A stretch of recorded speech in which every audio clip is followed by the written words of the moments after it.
किन किन मुद्दों पर हुई है और क्या क्या लेकर कर सामने आए हैं? आज civil aviation minister of India Kinjarapu Ram Mohan Naidu ji से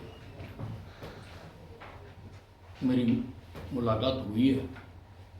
मेरे विधानसभा में अम्बाला छावनी में प्रधानमंत्री नरेंद्र मोदी जी की बहुत महत्वाकांक्षी योजना उड़ान के तहत एक एयरपोर्ट मंजूर हुआ था। वो बनकर बिल्कुल तैयार हो गया। वो उसमें सारा बाकी सामान लग गया। जो सिक्योरिटी इक्विपमेंट्स हैं वो एविएशन वालों ने लगाने होते हैं, तो उसी के लिए मैं मिला था कि वो लगाए जाएं और लगाते ही हम जल्दी उड़ान शुरू कर देंगे। मैंने उनको न्योता भी दिया है कि आप आकर वहाँ से हमारा एयरपोर्ट का उद्घाटन करें। क्या भरोसा दिलाया गया? नहीं, बिल्कुल उन्होंने कहा, उसी वक्त स्टाफ बुलाकर उन्होंने कह दिया था कि इमीडिएटली जो सारी फॉर्मेलिटीज हैं वो हम पूरी करते हैं। तो कब तक माना जाए सर कि वहाँ से ऑपरेशन शुरू? नहीं, एज अर्ली एज जैसे ही सामान लग जाएगा, जो स्कैनिंग का सामान होता है जब लगेज जाता है वो ये देते हैं, और बाकी जो सिक्योरिटी के इक्विपमेंट्स हैं वो सिविल एविएशन ही लगाता है। हालांकि पत्र हम पहले लिख चुके हुए हैं, लेकिन मैं मिला हूँ कि ताकि उसको त्वरित गति से सब सामान लगाया जाए।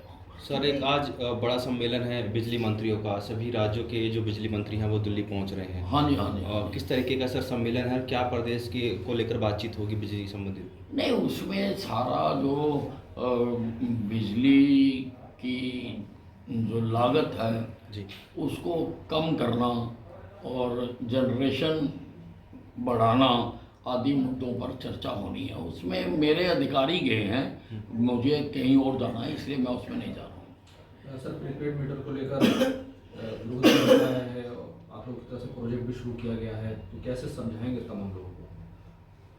ये अब जो स्मार्ट मीटर आ गए हैं जिनको हम लगाने जा रहे हैं और उनके टेंडर भी हो चुके हुए हैं, उसमें प्रीपेड की भी सुविधा है कि लोग जितनी बिजली खर्चनी है उतनी ला के उसमें जैसे मोबाइल में डालते हैं मोबाइल चलाने के लिए, उसी प्रकार से है। पोस्ट पेड का भी है, लेकिन लोगों से चॉइस मांगी जाएगी कि वो प्रीपेड लगाना चाहते हैं या पोस्ट पेड लगाना चाहते हैं। सर, कांग्रेस पार्टी खाद की समस्या को लेकर बड़ा इशू बना रही है, कभी हुड्डा साहब ने भी इस मामले को उठाया है, क्या कहना चाहिए? नहीं, खाद का सारे प्रदेश में ठीक वितरण हो रहा है और जैसे जैसे आवश्यकता हो रही है वो और हम मंगवाते जा रहे हैं। और हुड्डा साहब का तो अब क्या करें, वो आपने हरा के वो घर बैठ गए, अब बोले भी ना, ये तो नहीं हो सकता। वो तो दावा कर रहे हैं कि हमारे बराबर के हमें वोट मिले हैं और सत्र भी जो विधानसभा का बुलाया गया है इसलिए 3 दिन को बुलाया गया, वरना किसान घेर लेंगे। सर, विपक्ष जो है वो सेशन बढ़ाने की मांग कर रहा है। आप देखिए, हुड्डा साहब को बोलने से पहले अपने बारे में सोचना चाहिए। जब इनकी सरकारें थी, क्या कभी शीतकालीन सत्र इन्होंने लंबे चलाए? मैं तो 7 बार का विधायक हूँ, सारे मुख्यमंत्रियों के कार्यों को मैंने देखा, सारों के। तो वो ठीक है, बोलने के लिए बोल रहे हैं, बाकी जो भी उसमें विषय आएंगे वो सारे डिस्कस होंगे। सर, क्या विषय रहेंगे अगर बात करें तो, क्योंकि पहला सरकार का पहला सेशन होगा? नहीं, कुछ विधायक आएंगे उसमें, जो हमने कुछ अनाउंसमेंट्स की हुई हैं उसके बारे में विधायक आएंगे और महामहिम राज्यपाल का अभिभाषण होगा और उस पर चर्चा होगी और उसके ऊपर चर्चा करते हुए भी सब अपनी बात कह सकते हैं।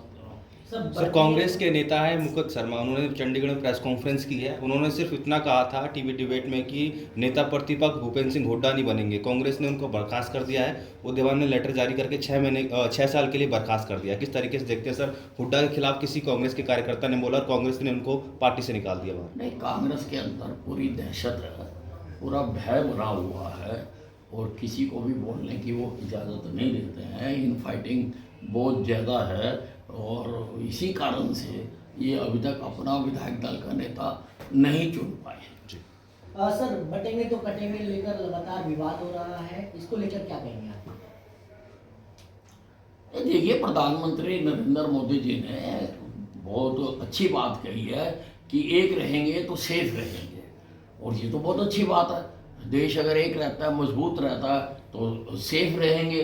उसी आधार पर ही वो बात है, किसी जाति धर्म का तो नाम वो नहीं ले रहे, वो तो इकट्ठा रहने के लिए बात कर रहे हैं ना, वो किसी जाति धर्म का नाम तो नहीं ले रहे।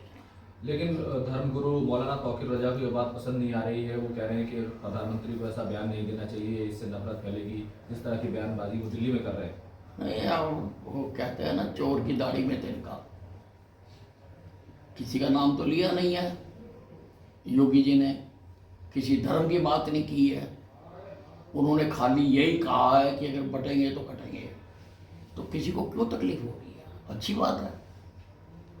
अब अगर कोई ऐसा कहता है तो उनको लगता होगा कि ये उनके बारे में कही जा रही है, लेकिन वो ऐसा नहीं कह रहे। बस कांग्रेस के राष्ट्रीय अध्यक्ष हैं मल्लिकार्जुन खड़गे, वो इशारों में उत्तर प्रदेश के मुख्यमंत्री योगी आदित्यनाथ पर निशाना साध रहे हैं कि गेरुए कपड़े पहनते हैं, सर पे बाल नहीं होते, और धर्म की बात करते हैं, जातिवाद फैलाने की बात करते हैं। उन्होंने एक नसीहत भी दी है योगी आदित्यनाथ को, यदि आपको राजनीति करनी है तो सफ़ेद कपड़े पहनिए, वरना बीजेपी हाईकमान से उन्होंने अपील की है, रिक्वेस्ट की है कि ऐसे नेताओं को राजनीति से मतलब हटा देना चाहिए, उनको खुद ही राजनीति से अलग हो जाना चाहिए यदि उनको साधु बनना है तो। कांग्रेस हमेशा हिंदू विरोधी रही है। हिंदू संस्कृति, हिंदू संस्कार, हिंदू विचार का हमेशा इन्होंने विरोध किया है। भगवा वस्त्र हिंदुइज्म में बहुत पवित्र पावन वस्त्र माना जाता है,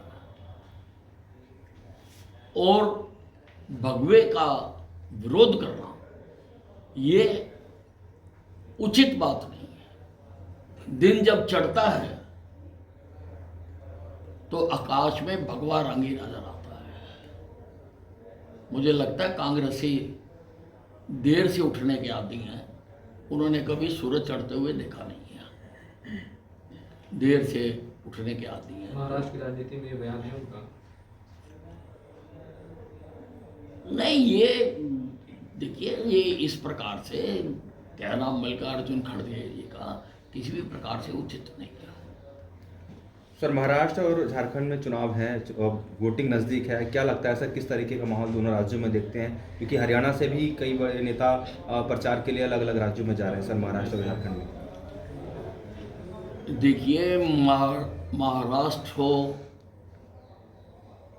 या महाराष्ट्र हो या झारखंड हो, जहां जहां भी चुनाव होंगे वहां से भारतीय जनता पार्टी जीतेगी, क्योंकि नरेंद्र मोदी जी ने राजनीति की दिशा बदल दी। जिस प्रकार से पुराने चुनाव होते रहे, पुरानी पार्टियां, पुराने लीडर वादे, नारे, घोषणाएं करके लोगों की वोटों को हरते रहे, मोदी जी ने विकास की राजनीति शुरू की है। मोदी जी ने कहा है कि 2047 तक विकसित भारत बनाएंगे। आज से पहले तो कोई प्रधानमंत्री सोच नहीं सका। जवाहरलाल नेहरू जी ने नहीं सोचा, इंदिरा गांधी जी ने नहीं सोचा, राजीव गांधी ने नहीं सोचा, मनमोहन सिंह ने नहीं सोचा कि विकसित भारत बनाएंगे। हमारे से बाद जो देश आजाद हुए वो भी विकसित हो गए, विकसित देशों की श्रेणी में आ गए, लेकिन कोई सरकार, कोई पार्टी, कोई नेता इस मुद्दे को नहीं कह सका। प्रधानमंत्री नरेंद्र मोदी जी ने कहा है, और आज हर प्रदेश का आदमी भी इस मुद्दे के साथ चलना चाहता है। वो भी चाहता है कि हमारा प्रदेश भी इसके साथ चले और हम नरेंद्र मोदी के साथ कदम ताल करते हुए आगे बढ़ें, ताकि सारा देश और हमारा प्रदेश भी विकसित प्रदेश बने। आज़ाद हुए 100 साल होने जा रहे हैं और आज भी मूलभूत सुविधाओं के लिए लोग तरस रहे हैं। मोदी जी ने कदम उठाया है कि लोगों को सारी सुविधाएं मिले। तो किसी प्रदेश में, हरियाणा में भी जो चुनाव हुआ, हरियाणा में भी इसका बहुत ज़्यादा असर रहा। वो किसी भी प्रकार से कांग्रेस के विपक्षियों के बातों में लोग नहीं आए और लोग विकास के नाम पर लोगों ने वोट दिए है, क्योंकि लोग चाहते हैं कि हमारा प्रदेश भी पूरी तरह से विकसित भारत का अंग बन सके।